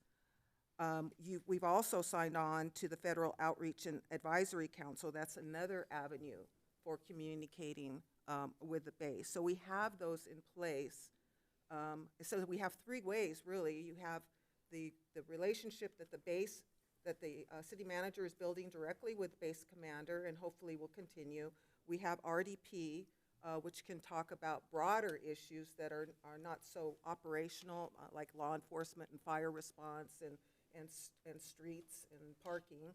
And then we have the Federal Outreach and Advisory Council, which is another avenue for communicating. We just have to get those items on the agenda for discussion before we attend these meetings. And scheduling is a huge issue. I mean, we have to be able to look ahead and know when these meetings are coming up so we can get those items on the agenda for discussion. Does that make sense? I mean, with regards to the role of the city manager in taking some of these issues to other on other platforms. It makes sense, but I think our experience was demonstrated tonight what it took to get this parking agreement together. You know, it didn't go through RDP, it didn't go through any of those other avenues It was that never requested. Nobody ever brought it to RDP for discussion. Nobody says, will you take this issue? Because we would have, and it may have facilitated the process, but eventually, you know, the goal was achieved, and that was bringing the city manager and the commander together. Thus is the reason for us to discuss council priorities, because it does take a majority. And I think the San Pedro parking issue should serve as a roadmap for future issues with the Navy that we may have or not have, you know. And so I just really, the timing was great, and we're having this meeting tonight. You know, like I just mentioned, the guardrail, like, you know, that's a serious issue. And if we come to the Navy and say, hey, you know, what can is there anything we could lend on this? Because it's got to be driving people nuts over there, because that guardrail is just getting hammered. And maybe it'll lead to other discussions of mutual interest. So I think the most difficult part is getting the 5 of us to set the agenda. It's a 10-8. Anyway, so I think that's the challenge, and that's why we're up here on the dais. I do believe there are some gaps, unless, do I have your? Go ahead. There are some gaps in how we work with our stakeholders, like the school districts and even the fire department. The chief sits in these meetings, but how often do we actually meet with the fire department and talk about some of the issues and their responses to our citizens? And as a former emergency manager, you know, we would meet with all these entities, and we would build these relationships, so when there was an emergency, they were already in place. But absent of that, you know, there is no stakeholder forum for doing that. So I don't know if that's something we can create, have a quarterly stakeholders meeting where the school district gets together, the fire department gets together, the Navy base comes together. We all come together and talk about, you know, what's happening in our community and what are our needs. I think that's a good idea. If I may, just one more comment. So if, you know, the city of Oxnard, if we ever want to know what's going on in the city of Oxnard, we go watch their meeting. I don't know if the Navy has a meeting that we could go watch, so there's, you know, very difficult. I don't think the port televises there or records, so we can't go see what's going on there unless we attend their meeting. So, you know, maybe part of the discussion is trying to get all our partners on the same page so that we could at least be aware of what's happening. So we have this list here of all the different committees that we're all on. And I expect that you provided this so we could discuss on how to best report on these different committees a little bit better, and to start putting them on the agenda to discuss what's happening and what the city's approach to be for each committee. Yeah, and I think you're going down the same path, but you know, one idea would be maybe agreeing that you know, like with the port, for example, in the joint city port committee meeting, which is on that list.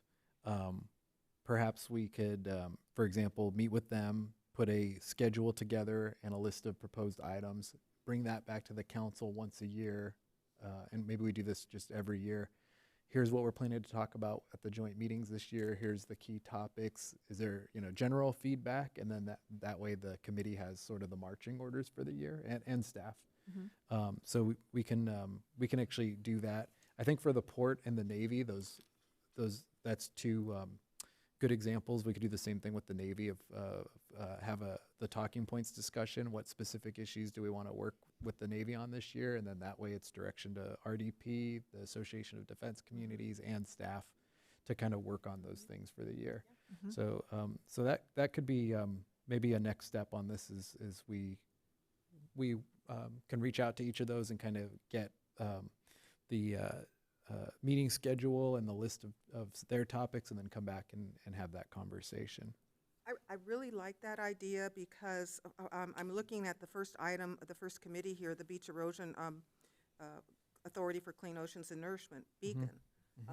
That's where we talk about sand replenishment. That's where we talk about our beach, the health of our beaches and our oceans. But it's also discussed in RDP, and it's also discussed, well, one of the stakeholders that's also missing here is the county. We don't often meet with the county. That's right. The harbor. So they're a key stakeholder that we would want to discuss, and the port. It's discussed at the port meetings as well. Yeah, that's a good point. I think that was one of the things is we do, I see conversations happening with different groups and different people, and it's like, okay, how do we at least like once a year make sure we're all working on the same goal? Right, So, right. Any further comment or question on this? The Clean Power Alliance is missing from the committee list. Okay. We haven't. We'll double check Maybe that. we could put that on the agenda for a future meeting too. 'Cause I understand we probably won't be implementing that for some time. Yeah, I think we're in sort of a lull with them, but we can, because there was the deadline, and then now it's going to be implemented 2025. Yeah, so we can kind of, I think if we kind of set this as our plan, where maybe every year the first couple meetings we're talking about, you know, like here's what the schedule for how we're going to meet with this group, and here's the topics, and then get everybody on board, and then we can get set for the year. So we can include that one for 2025. So. Okay. And also, could you put me down as being on the strategic planning committee for RDP as well? Yes, we can include that on the Thank list. And I think the one question, I guess, sort of pending, if the council wanted to go with bring those items back kind of individually with information so we can talk about them, we can do that. And then the one that I'm not sure what the next step we want to do on is Oxnard, because that would be a new thing. So maybe we'd want to have that conversation first and just talk about what goals we'd want from that Oxnard committee, or does it need to be a committee, and what we'd want to accomplish with it, so we can bring that item back on its own for that discussion too. So are you suggesting that we have a discussion with an agenda for each one of our partners? I think that's the idea, and with we can reach out to those partners in the meantime, get information, find out, you know, set a meeting schedule for the year. I think that's one thing I'm hearing, and so even with the port, we could reach out to them and try to agree on set meeting dates, and then potential topics, and then we come back and discuss them. So early on in Councilmember Hernandez and I, when we first got elected, we had a joint meeting with the port, and I thought it was a really great meeting. And you know, it probably a little bit uncomfortable having two elected bodies at a meeting, but I think if we had one of those a year, I think it could go a long way in at least bringing us together, because we are partners. I mean, we work there, we drive across each other, you know, we see each other, you know, but maybe that's something that we could discuss too, because I thought it was really cool. I had that thought, but my suggestion at this point would be we include that in our conversation of something. Is that something we want to agree to work towards with our partners, with the port and the Navy, of doing like a joint meeting, you know, with the full bodies? Because I think it's going to take some work to get to that point. That's my guess. And I agree with Mayor Pro Tem's point about, for me, I came in and I felt like the first time I went to the Navy was with my hand out. And so I don't know that they see me as a partner, because I'm going to them asking them for something. And so hopefully our relationship is to the point where they didn't feel that way, but that's how I felt. And I'm like, I feel like being partners, we are going to ask for things sometimes, but we also have to give sometimes. Mhm. And so I think we can start building that relationship and then work towards the point when we have the true partnership with some of these partners, then we can have those joint meetings and things like that. But I think it's going to take a little bit of work to it. I would also like to see our supervisor get involved in a meeting or so, and just discuss what her goals are and what she's looking at for Wainimi specifically, if she has any thoughts on that, and see what we can do with that. That's a good idea. And the HOA, HOA coalition, the school district, the same thing, how we can support them, because Yep. what other groups? With some of those groups, maybe if I think like the HOA coalition, starting point with them, I think it'll be a different approach with different groups. But with the HOA coalition, we could probably just ask them to come present at one of our meetings and have that as sort of the starting point of if there's topics that the council then wants to follow up on. Which they already started. That's how we got onto the landscape policy creation. That's true. I have a question about Oxnard. Do you have standing meetings with the city manager from Oxnard, or do you meet with him one-on-one on a regular Regularly. basis? So there is a county city managers meeting, which is kind of funny to think about. It's an odd club to be part of, but every month we have a standing county city managers meeting, and all the city managers meet every month. And the CAO? And the county CEO, and then there's some other people, like the sheriff is often in there, commanding officer Kim Knock is often there. So we try to get everybody. Kristen from the port is often there. So everybody who's sort of responsible for one of these agencies that needs to be in the loop. So every month we have that meeting. Alex and I have been working together. Alex, the city manager from Oxnard, have been working together a lot related to the storm and all of the different issues that we're all trying to figure out at the same time. And so we're working together a lot on that, but he and I don't have regular standing meetings. And so it could be something we work towards. Right. Maybe have a conversation to find out if there's a need. I mean, we share a border. You know, Oxnard's issues flow into Wainimi, vice versa. There might be conversations to have there. Yep. I know our police chiefs are in conversation about the issues that happen, so it makes sense to have the city managers do the same thing. So that would be something council, I think, would have to talk about. What are our issues that we want to be presented to Oxnard? I'm glad you brought up the police. Oxnard and Wainimi PD have a rich history of cooperation. You see it just about each and every day on the streets of Wainimi and Oxnard. It's just kind of everyone expects it, and I think it's something that we probably should talk about more, because there is a lot of cooperation that goes on between those two police agencies. Right? Anything further? I think do we have a clear idea of what we're doing next? Yes, and I think I hear a consensus that we will follow up on that plan. We'll reach out to these different partners, kind of put together a plan for the year, and then come back to council, and then council can give guidance on that. So we'll start doing that, and we'll start bringing those back at probably like one or two at a time at the next couple meetings. So if there's no further discussion or questions, should we get a motion to approve this? I don't know that a motion is well, needed Necessary? if there's consensus. Yes, No? we'll Receive and follow up file? on that. Yeah, Okay. receive and file. All right, then. So it looks like we are moving on to city manager. Thank you, City Manager Vega and council for a fruitful discussion on that. Let's move on to city manager comments and reports. Yes, thank you. I have two items, and then we'll briefly just go through the items we expect for the next meeting. The two items we just wanted to give everybody information on. One is tomorrow is voting day, and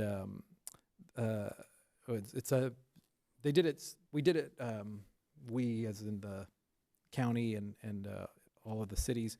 It was different this year. There was it became voting week, not really voting day, but tomorrow is the day.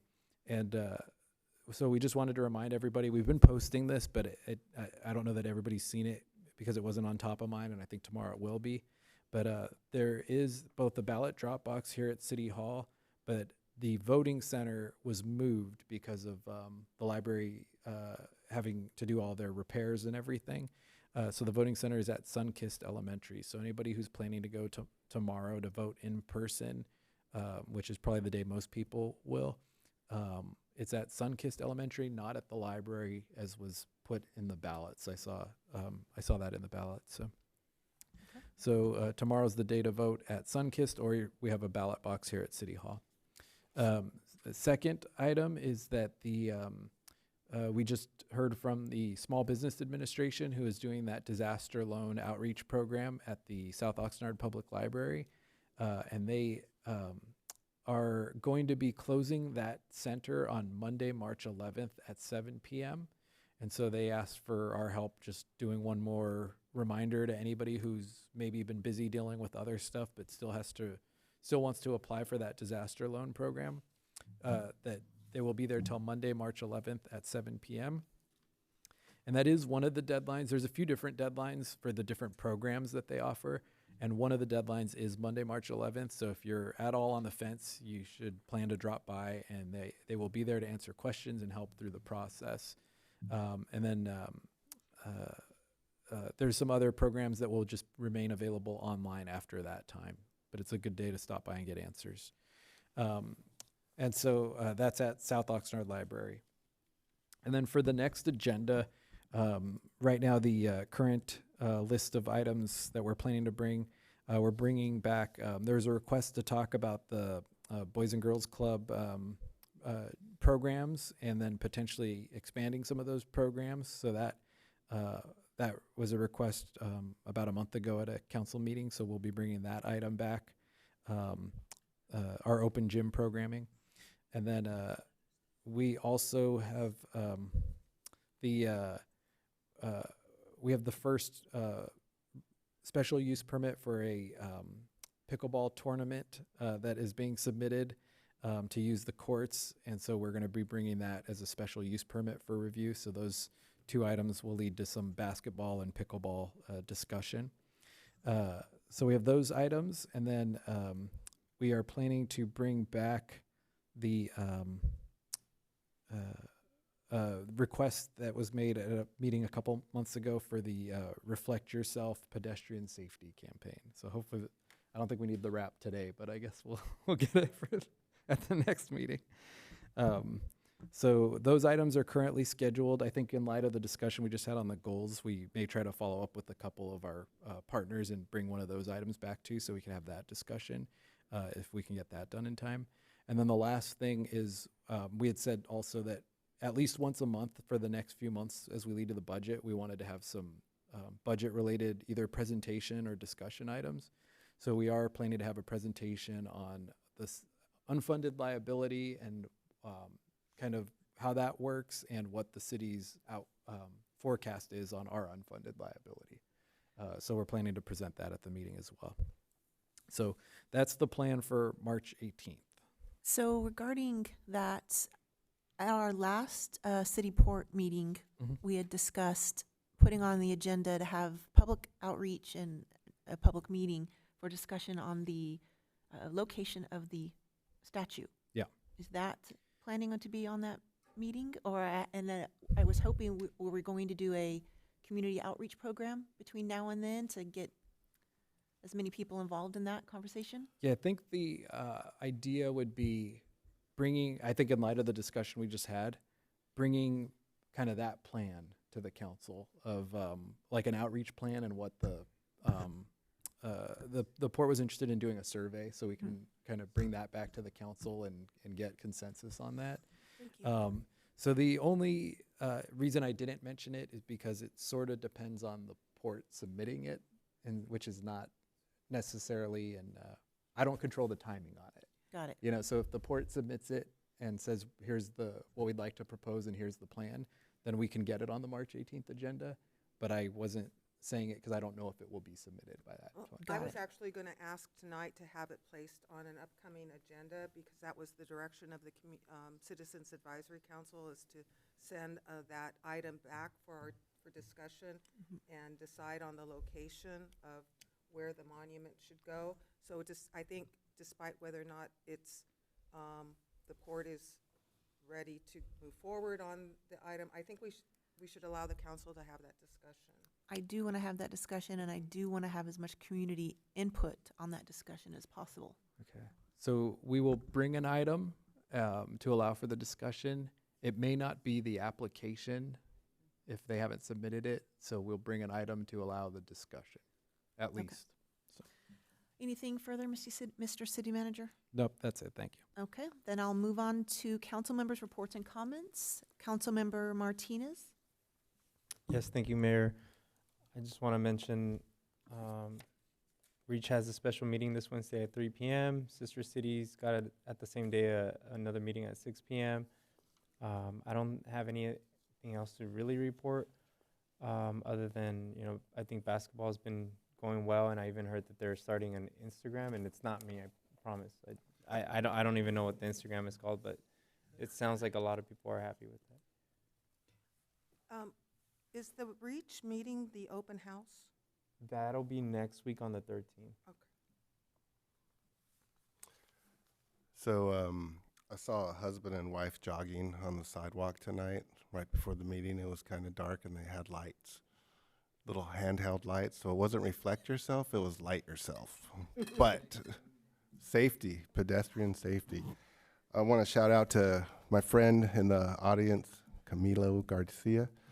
He's a wonderful student. He's been coming to Hueneme Beach Cleanup for a very long time. I just finished writing a letter of recommendation for him for Harvard, Loyola, UC Davis, UCSB. What else? And I think he just got accepted to Loyola, so I just want to tell the council and tell the community that there are some great students in the city of Port Hueneme, and one of them is sitting with us tonight. Wow, congratulations. Yeah, I really appreciate knowing him and his brother. His brother's attending UCLA, his second year, right? Yeah, first year, yeah. So, anyways, congratulations to you. I had a Beacon meeting recently, and it was the executive committee meeting, and we are beginning to think about a transition plan into the future. What's Beacon going to look like 10 years from now? Clearly, there's big issues with sea level rise and sea level rise adaptation planning. Mark Baylor is the current executive director of Beacon, and like all of us, except for Councilmember Martinez, he's going to be around for a really long time.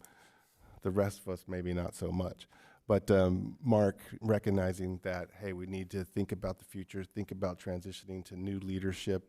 And so we're beginning to have those discussions. And, it's a little humbling being 60 and talking about those things. Because I remember being young, like Councilmember Martinez. Anyway, my friend. The Animal Services, we haven't had a meeting. They canceled the next meeting, and there's been a lot of issues over there. So I'm hoping to be able to report back to you into the future as to what's happening over at Animal Services. Hueneme Beach Cleanup is proceeding very well. We are having a Surf Rider Coastal Keepers event this coming weekend, I believe. And if you got the time, we got the buckets, we got the sticks. Come out, pick up trash, enjoy yourself. It's all wellness every Saturday. One other thing. That's it for me. Thank you. Thank you, Mayor. A good meeting, a good job. I want to just try to be as brief as I can. I really want to extend my thank you to city staff, to the Public Works Department, Police Department, our Community Development, Recreation and Parks people for the Run for Your Heart run. That was just wonderful. Everybody had a great time, and I think we have a mandate to do it again next year. So I just want to extend my gratitude for all the work that went into that. And also for the Bubbling Springs groundbreaking. It was a wonderful event, and it was great to see all the efforts that staff put into making it a success. And I thank our mayor for speaking at that event and leading, representing the council. I did participate in Run for the Heart. I hope to be in better shape next year so I can actually run and not walk most of it. I saw you running. Yeah, I just ran for the camera and then I'd stop. And I did attend that afternoon a VFW memorial service. And a VFW, by the way, is another stakeholder that we should add to our list of people that we want to partner with. I do want to report on the mural committee. We did meet on Friday, and I want to extend my thank you to all the 5 panelists who were chosen by our members of our council. I didn't know who they were until Friday. I didn't know who everybody was who served on the panel and made the selection of the final 8 artists that we're going to be looking at. We narrowed it down to 3. So the project management team from OPAC is going to take our recommendations and now reach out to those artists. They will be given, the 3 artists will be offered an $800 fee for coming back with a rendering that we will, again, make a selection from. So they're doing a great job. I'm really happy with this new partnership that we have with OPAC. I think it's working really well. Yeah, another partner. P word. Yes. And then the P word, I like that. Let's see. I've been attending along with Mayor Pro Tem Martha McQueen Lejeune the RDP planning meetings for our trip to Washington, D.C. We had a meeting with Captain Kim Nock on Friday. There was another one in the morning that I missed, but I believe Mayor Pro Tem was there. I wanted to also bring your attention to the upcoming anniversary of Pedro Valdez's death, April 19th. I'm working with the Oxnard Resource Center and local clergy and doing something different this year. We may be coming back, the committee might be coming back with a request for a special use permit, depending on the scope of what's being planned, but I just want to make sure that that's on our radar for April 19th next month. And Reach is having an open house, I believe, on next week, the 11th. And so residents who are interested in voicing their opinion on what they think Reach should be doing down the road, I think this is a good opportunity for residents to weigh in on the things they would like Reach to be doing in the area of community organization, community development, arts. I'm hoping our artist friends will show up and express their interest in standing up an artist committee. I've got the feeling they don't want too much participation from council. They want to see community members participate. And then just to correct, it's next Wednesday, the 13th. Wednesday the 13th. Okay, thank you. And that's all I have. Thank you. Mayor Pro Tem? Yes, thank you, Mayor. Been participating in my meetings, RDP 21, or RDP. The trip is quickly approaching. Travel date's the 17th of March. Return travel date is the 21st. I'll be attending for 2 of the 3 days. So I'll be going on Sunday, returning on the 19th. I had a prior engagement with the Bard Elementary School. They asked me a couple of months ago to participate in their science fair. So because I responded very early, I'm not going to cancel that, so I'll be back a day early. We have a couple of additional people that's going with RDP this year. Ventura, they didn't go last year. We're having someone from Oxnard going. Gabby's going. Basua, and then Cameron. And then Camarillo. Camarillo, someone from Camarillo's going. So they're going to be well represented, so I'll be coming back a day early. During that time, I guess council. We have a council meeting. Yeah, we have a council meeting, so we'll be participating via Zoom. Is that okay? We will be. Right. Okay, we Yes. did that last year, Yes. I believe. Yes, definitely will do that. Nobody could hear you. You didn't turn it on. For everyone's edification, I said that remote attendance would be possible, provided that the Brown Act was complied with and that notice and posting requirements were honored. We have a museum governance committee meeting Friday, so we'll have some information to brief out on our next council meeting. We participated, Councilwoman Hernandez and myself participated on the mayor's behalf, for the mayor's behalf for the first robotics competition at the port. It's wonderful.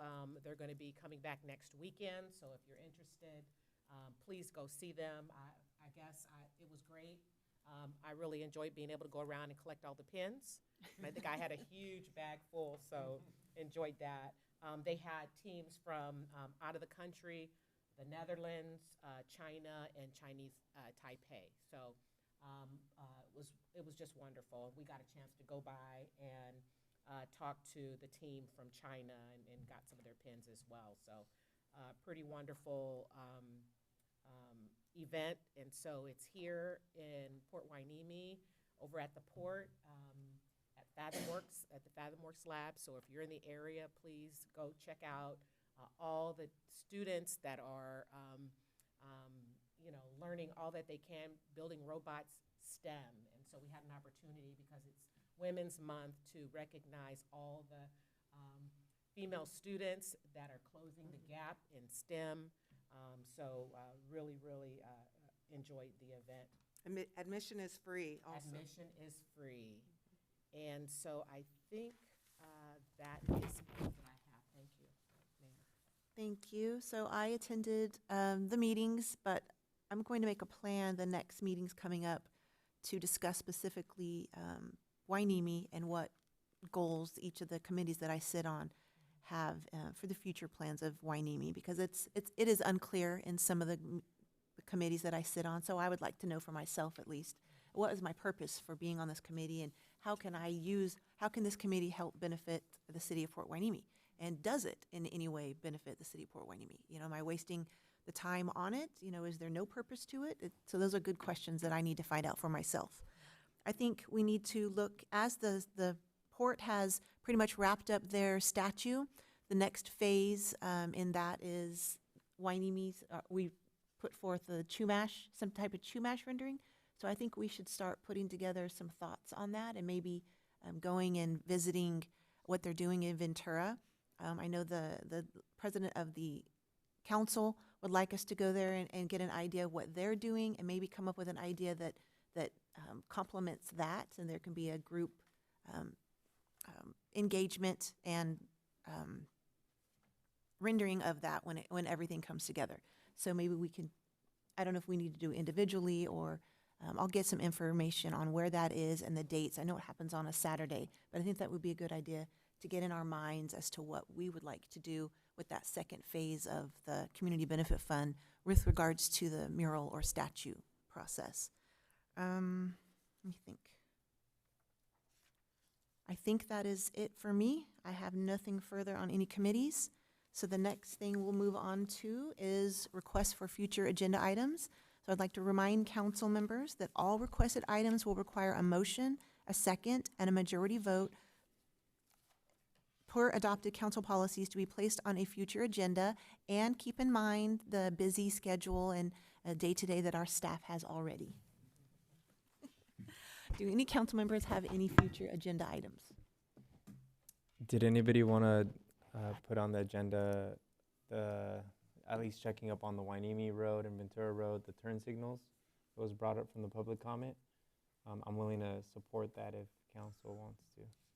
Is that necessary I know you were going to have a discussion yourself. Is that necessary? Yeah, my suggestion would be we'll follow up, and then I can send just an informational email to the council.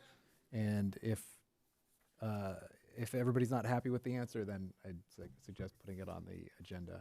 I don't know enough to really say exactly where that's going to end up yet. But Is that satisfactory? Okay. Do you have anything else? Councilmember Gama?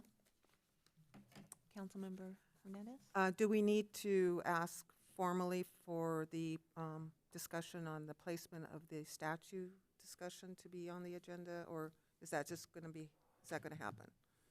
I guess technically, I had assumed it was going to happen, but I guess technically to follow the process, we say we have a process of 2 requested, and then everybody, or a majority agree. So I know Councilmember Hernandez requested it, and Mayor Perez seconded it. So is there a consensus to put it on the agenda? Is there at least a third? Well, the question I have, I guess maybe this is a question for the city attorney. The Citizens Advisory Commission directed that this item be sent to council for discussion. So there's that process, but I think that no matter where they are in the application, we should have a discussion about placement. And the issues I think surrounding the it. appropriate thing to do would be to take a vote of council to put it on there. Okay. The Citizens Advisory Committee may only make recommendations. They Okay, can't direct. so I will ask for that to be placed on the agenda. I think I already seconded. Do we have a vote to, do you have a question, Mr. Gama?